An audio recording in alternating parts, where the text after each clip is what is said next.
네, 오늘 장은 좀 어려우면 어렵다고 할 수 있고 또 쉽다면 쉬울 수 있는, 그러면서도 여러분이 증시에서 가장 많이 보는, 특히나 저가 종목들에서 많이 볼 수 있는 종목입니다. 지금 보시게 되면 지금 이 머니게임이라고 작전주라고도 불리기도 하고 이런 쪽인데요. 여러분들이 실제로 시장에서 뉴스가, 그러니까 사회면에 나오면, 경제 뉴스인데도 불구하고 사회면에 나오면 작전주입니다. 그런데 경제면에 나오면 성공한 종목이 되는 것이죠. 그래서 이 작전주라는 건 말 그대로 주가 조작을 통해서 불공정한 수익을 추구하는 모든 행위를 이 작전주라고 부릅니다. 그리고 실질적으로 시장에서 인기 있는 테마를 이용해서 갑자기 졸지에 전혀 다른 사업을 하던 기업이 이런 이 시장에 인기 있는 그 테마의 신규 사업으로 이 사업 목적을 추구하면서 뛰어든다거나, 실제로 이게 이제 대기업보다는 중소기업, 특히 코스닥 종목에서 이런 일이 벌어지면 일단은 색안경을 끼고 보셔야 되는 것이죠. 그리고 M&A나 또는 A&D 같이 경영에 큰 변화가 일어나는 경우, 이럴 경우에는 실제로 앞에 말씀드렸던 사업 목적을 추가해서 이러한 일들이 벌어집니다. 그러면 실질적으로 주가도 이럴 때 이제 주가 많이 밀어 올려져서 급등하는 경우를 볼 수가 있는데요. 그런 것에 대해서 작전주를 여러분들이 보시다 보면 이런 종목들은 작전주다라고 한번 일단 50% 정도는 의심해서 보시는 게 좋습니다.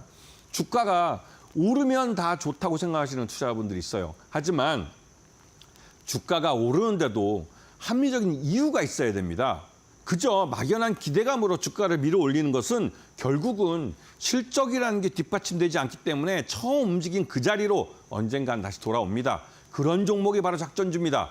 대부분의 개인 투자자들은 그러한 주가 급등하는 빨간불 장대 양봉만 보시면서 거기에 흥분해 보시면서 거기에 모두 올인하면서 이 종목에 대해서 거의 마법에 걸린 것 마냥 뛰어드는데요.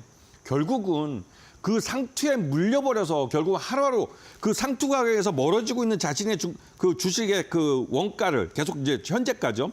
현재가가 낮아지는 걸 보면서 속수려하는 것이 대부분의 개인 투자자들입니다. 그래서 작전주는 반드시 공부를 하고 이러한 종목들이 시장에 많구나 하는 걸 인식하시고 시장에 투자를 하셔야 되는 것이죠. 자, 보시면 이런 작전주가 가능하게 되는 가장 대표적인 이유는 바로 정보의 비대칭성이라는 겁니다. 이 말 자체는 저도 이제 한 30년 전에 처음 대증권에 입사를 할 때 그때 이제 이 정보의 비대칭성이라는 말을 처음 들어봤어요. 이게 증권회사, 그러니까 증권 시장의 전문 용어입니다. 비대칭이라는 건 말 그대로 대칭은 평평한 거지만 비대칭은 어느 쪽 한쪽으로 기울었다는 것이죠. 이거는 누군가는 정보의 양이 많고 누군가는 정보의 양이 적기 때문에 이 양쪽 사이에서 정보의 양이 많은 사람은 그만큼 자기가 투자하는 종목에 대한 신뢰감이 많기 때문에 좀 더 자신 있게 매수를 주문을 낼 수가 있습니다. 그리고 좀 더 자신 있게 그 종목을 오랫동안 끌고 갈 수가 있는 것이죠. 오랫동안 끌고 가는 동안 주가는 계속 오르기 때문에 여기서 자신 있게 투자하는 나중에 여기서 빨간 장대양으로 나오면서 개인 투자자들 달려들 때 팔고 나올 수 있는 겁니다. 정보의 비대칭성에서 정보가 적은 투자자들은 결국은 주가가 오르는 걸 바라만 보다가 마지막에 장대양봉이 나오는 모습을 보면서 거기에 마법에 걸리는 양 막 홀라당 뛰어드는 것이죠. 결국은 상투에 물리는 것이고요. 그렇게 만드는 이유가 바로 정보의 비대칭성에 있는 것입니다. 그렇기 때문에 이러한 작전주들은 그런 정보의 비대칭성을 인위적으로 만들어서 개인 투자자들을 유혹을 하는 것이죠. 그래서 공부를 해본 투자자와 공부를 안 한 투자자는 결국 수익으로 그 차이를 절감하게 되는 겁니다. 아시겠죠? 자, 이제 다음 페이지로 넘어가서 시장에서 인기 있는 테마를 이용한 작전주라는 게 무엇인가, 이 부분에 좀 공부를 해보겠습니다. 시장 내 인기 있는 테마주에 편승하는 것, 이것은 그 작전주들이 대표적으로 가장 많이 쓰는 수법이기도 하고 자신들이 매집이 끝났을 때 개인 투자자들을 유혹할 때 쓰는 방법이기도 합니다. 일단은 시장 내에서 지금 요즘 같으면 인공지능 AI라는 것이 하나의 테마가 돼서 시장 내 자금을 엄청나게 빨아들이는 블랙홀이 되고 있습니다. 이거는 우리나라 시장만의 문제가 아니라 미국 시장에서도 인공지능 AI라는 테마주가 시장에 자금을 빨아들이면서 시장을 견인해 가고 있는 가장 대표적인 종목이 되겠죠. 그런 시장 섹터가 될 것이고 그런 테마가 될 것입니다.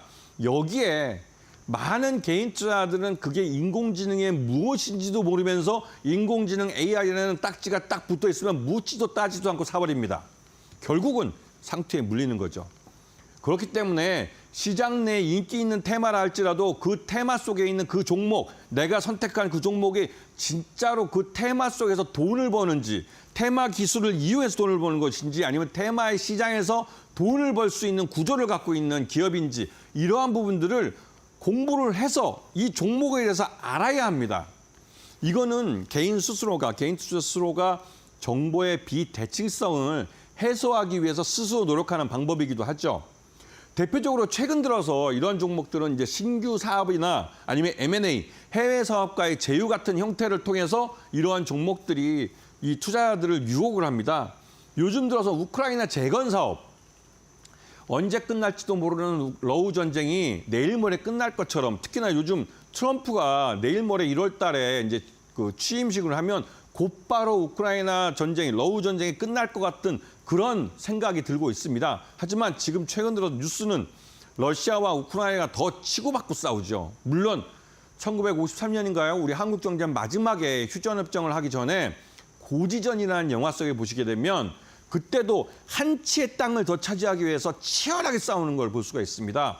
그런 현상이 지금 우크라이나에서 벌어지고 있다는 말도 있죠. 하지만 물론 그 우크라이나와 러시아 간의 물밑에서 이런 휴전을 위한 협상이 이루어지고 있는지는 아직까지는 불확실합니다. 하지만 이 트럼프 자체가 이 우크라이나의 젤렌스키 대통령이나 이 러시아의 푸틴 대통령에게 직접 전화를 걸어서 이제 전쟁을 끝날 때가 됐다는 것을 분명히 말을 하고 있고, 그러한 노력들이 모여서 트럼프가 취임했을 때 러우 전쟁이 끝날 수 있다라는 말들이 나오고 있고, 실제로 이 우크라이나에 전비를 대주고 있고 무기를 제공해주고 있는 이 유럽 국가들과 미국 내에서 여론도 이제 전쟁은 그만하자라는 말들이 지금 목소리에 힘이 들어가고 있습니다. 특히 이번 대선에서 이 러우 전쟁을 계속해야 된다라는 쪽하고 러우 전쟁을 이제 끝내겠다는 트럼프하고, 여기서 미국 유권자들은 러우 전쟁을 끝나라는 쪽을 선택을 했죠. 그렇게 되면 결국은 이 트럼프가 공약을 지킨다는 차원에서 이 러우 전쟁이 끝날 가능성이 큽니다. 그렇게 되면 진짜로 이 우크라이나 재건 사업에 뛰어드는 기업들이 있겠죠. 여러 기업들이 있었습니다. 뭐 삼부토건이라는 회사도 있었고, 또 HD, 현대, 중공업 쪽이죠. 이쪽에는 실제로 건설 장비들을 갖고 있는 그런 회사들도 있기 때문에 실질적으로 이런 우크라이나 재건 사업에서 수익을 볼 수도 있습니다. 그리고 다산 네트워크라는 회사는 통신 장비 쪽을 갖고 있기 때문에 우크라이나에 파괴된 통신 장비 또 전력망을 복구하는데 또 많은 기여를 할 수 있는 회사들입니다. 이런 회사들이 우크라이나 재건 사업에 참여를 할 수가 있는 것이죠. 하지만 지금 삼부토건 같은 경우는 지금 직원들 월급도 제대로 못 줘서 지금 언제 이 회사가 부도날지도 모르는 그런 말들이 나올 정도로, 거기다가 지난 반기 때는 감사 의견 자체도 제대로 받지를 못했죠. 그런 문제 때문에 내년 그 3월 달 정기 주총 때 감사 의견을 못 받을 수 있다는 불안감도 있습니다. 그렇다면 그런 회사가 삼부토건이 과연 우크라이나 같은 해외 사업을 할 수 있을까요? 그렇게 생각되지는 않습니다. 그렇기 때문에 이 우크라이나 재건 사업 내에서도 진짜로 우크라이나에 가서 우크라이나의 어떤 그 건설이나 아니면 사업 복구 작업이나 이런 데 실제로 할 수 있는 기업과 그걸 하겠다고 의지는 나타냈지만 할 능력이 안 되는 업체하고는 분명히 시간이 지날수록 주가가 달라질 수가 있는 것이죠. 그렇기 때문에 개인 투자자들은 여기에서 이런 종목들을 개별적으로 공부를 열심히 하셔야 됩니다. 개별 종목에 대해서 내가 알아야만 시장 변화에 대해서 내가 선택한 종목이 어떻게 대응을 하고 그 시장에서 돈을 벌 것인지 그걸 알 수가 있는 것이죠. 하지만 막연한 기대감만 갖게 하는 종목들, 이런 종목들이 결국은 작전주가 되는 경우가 있는데요. 그런 종목들을 특히 조심하셔야 됩니다. 왜? 작전주도 작전 초기에는 주가가 오릅니다. 그것도 아주 많이 오릅니다. 그렇기 때문에 그렇게 많이 오르는 건 이미 그전에 상당 기간 동안 이 주식을 사 모았다는 것이죠. 상장된 주식은 최대주 특수관계인 빼고 나머지 주식들은 딱 정해져 있습니다. 그 종목들을 싹쓸이해버리면 결국 유통주식이 없어서 주가는 마음대로 끌어올리는 쪽에서 마음대로 땡길 수가 있는 것이죠. 그리고 나서 그런 장대양봉의 빨간색을 보고 개인 투자자들이 말 그대로 좀 흥분했을 때 거기다가 던지고 빠져나오는 게 작전 세력들의 주요한 작전의 모습이라고 할 수가 있는 것이죠. 그래서 이러한 종목들을 그 신규 사업이나 M&A 해외 사업을 통해서 새로운 신규 사업을 이제 진출해서 뭐 신규 사업 하겠다는 종목들, 이런 종목들은 일단은 선글라스 끼고 색안경을 끼고 보셔야 되는 겁니다. 그리고 바이오 신약 개발이 또 많이 이용되는데요. 바이오 신약 개발이 많이 이용되는 것은 이게 바이오 자체가 신약 개발이 굉장히 어려운 부분이기 때문에 그렇습니다. 그렇듯이 인기 테마로 주가가 상승한 이후에 특히 전환사채나 신주인수급사채, CB나 BW 등을 발행해서 시장에서 자금을 모집을 하고 하는 종목들은 더더욱 조심하셔야 됩니다. 전환사채나 신주인수급사채나 모두 지금 시장에서 주식을 산 투자보다 더 싼 가격에 이 주식을 확보할 수 있는 투자하고 더 많은 주식을 한꺼번에 가질 수 있는 투자입니다. 그런 투자와 시장에서 직접 주식을 산 나와 과연 같은 공정한 그 스타트 라인에서 경쟁한다고 할 수 있을까요? 그렇지 않습니다. 그렇기 때문에 인기 테마로 주가가 상승한 후에 전환사채나 CB를 발행한 업체들은 일단 색안경을 끼고 보셔야 되는 것이죠. 이건 모두 개인 투자자의 혹시나 하는 기대감을 이용하는 그런 작전주들의 일환입니다.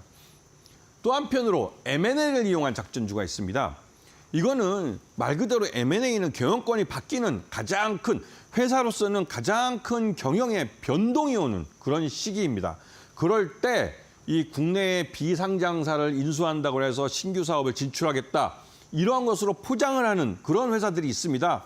지금도 공시 내용들을 쭉 찾아보시면 해외에 이런 그 M&A를 통해서 해외 어떤 법인을 인수하는데 해외 기업체를 인수하면서 신규 사업으로 어떤 시장에 진출한다 아니면 신기술을 확보한다 막 이런 회사들.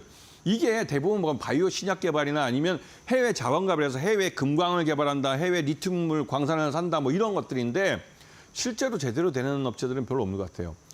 온라인이나 오프라인에서 이런 가짜 뉴스들이 많이 유포되고 하면 더더욱 조심하셔야 되는 것이죠. 자, 그리고 머니게임 작전주라는 게 있습니다. 머니게임은 돈 놓고 돈놀이라고 하는데요.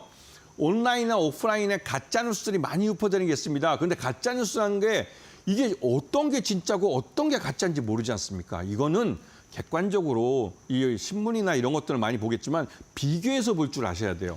다 하나의 기사만 보지 마시고 여러 신문에서 나오는 또 경제지에서 나오는 이러한 동일한 회사에 대한 뉴스들을 교차해서 보셔야 됩니다. 그리고 정부 또는 대기업이 투자하는 사업이라고 포장되는 이런 종목들 진짜 정부가 투자를 하는지 아니면 대기업이 진짜로 이런 데서 투자를 하는지 꼭 체크해 보셔야 되고 CB나 BW를 발행해서 타인 자본을 이용해서 이러한 사업을 하려고 하는 결국은 이게 무자본 M&A로 가는 경우가 있습니다. 그래서 이런 부분들을 조심하셔야 되는 것이죠.